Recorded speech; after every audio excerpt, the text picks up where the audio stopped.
जय हिंद दोस्तों एक बार फिर से आप सभी का स्वागत है हमारी इस ज्ञान की दुनिया में। दोस्तों आज के हमारे इस वीडियो में हम आपको बताएंगे राजा दिलीप के बारे में। दोस्तों राजा दिलीप बड़े ही धर्मपरायण, गुणवान, बुद्धिमान और धनवान थे। यदि कोई कमी थी तो वह यह थी कि उनके कोई संतान नहीं थी। सभी उपाय करने के बाद भी जब कोई सफलता नहीं मिली तो राजा दिलीप अपनी पत्नी सुदक्षिणा को लेकर महर्षि वशिष्ठ के आश्रम संतान प्राप्ति का आशीर्वाद प्राप्त करने पहुंचे। महर्षि वशिष्ठ ने राजा का आतिथ्य सत्कार किया और आने का प्रयोजन पूछा तो राजा ने अपने निसंतान होने की बात बताई। तब महर्षि वशिष्ठ बोले, हे राजन, तुमसे एक अपराध हुआ है, इसलिए तुम्हारी अभी तक कोई संतान नहीं हुई है। तब राजा दिलीप ने आश्चर्य से पूछा, गुरुदेव, मुझसे ऐसा कौन सा अपराध हुआ है कि मैं अब तक निसंतान हूँ? कृपया करके मुझे बताइए। महर्षि वशिष्ठ बोले, राजन, एक बार की बात है, जब तुम देवताओं की एक युद्ध में सहायता करके लौट रहे थे, तब रास्ते में एक विशाल वट वृक्ष के नीचे देवताओं को भोग और मोक्ष देने वाली कामधेनु विश्राम कर रही थी और उनकी सहचरी गौ माताएं निकट ही चर रही थी। तुम्हारा अपराध यह है कि तुमने शीघ्रतावश अपना विमान रोककर उन्हें प्रणाम नहीं किया, जबकि राजन, यदि रास्ते में कहीं भी गोवंश दिखे तो दाईं ओर होकर राह देते हुए उन्हें प्रणाम करना चाहिए।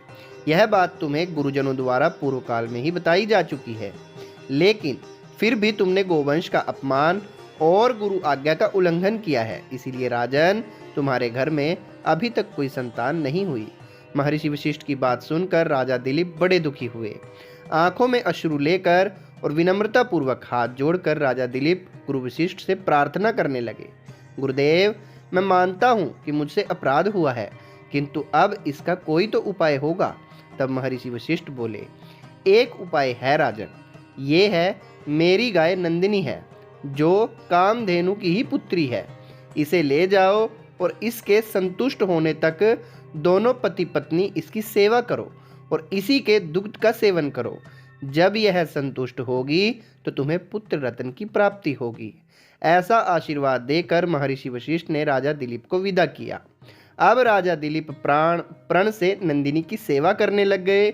जब नंदिनी चलती तो वह भी उसी के साथ साथ चलते, जब वह रुक जाती तो वह भी रुक जाते। दिन भर उसे चराकर संध्या को उसके दुग्ध का सेवन करके उसी पर निर्वाह करते थे। एक दिन संयोग से एक सिंह ने नंदिनी पर आक्रमण कर दिया और उसे दबोच लिया। उस समय राजा दिलीप कोई अस्त्र शस्त्र चलाने में भी असमर्थ हो गए। कोई उपाय न देख राजा दिलीप सिंह से प्रार्थना करने लगे, हे वनराज, कृपा करके नंदिनी को छोड़ दीजिए। यह मेरे गुरु वशिष्ठ की सबसे प्रिय गाय है, मैं आपके भोजन की अन्य व्यवस्था कर दूंगा। तो सिंह बोला, नहीं राजन, यह गाय मेरा भोजन है, अतः मैं उसे नहीं छोड़ूंगा। इसके बदले तुम अपने गुरु को सहस्त्रों गायें दे सकते हो। बिल्कुल निर्बल होते हुए राजा दिलीप बोले, हे वनराज, आप इसके बदले मुझे खा लो, लेकिन मेरे गुरु की गाय नंदिनी को छोड़ दो।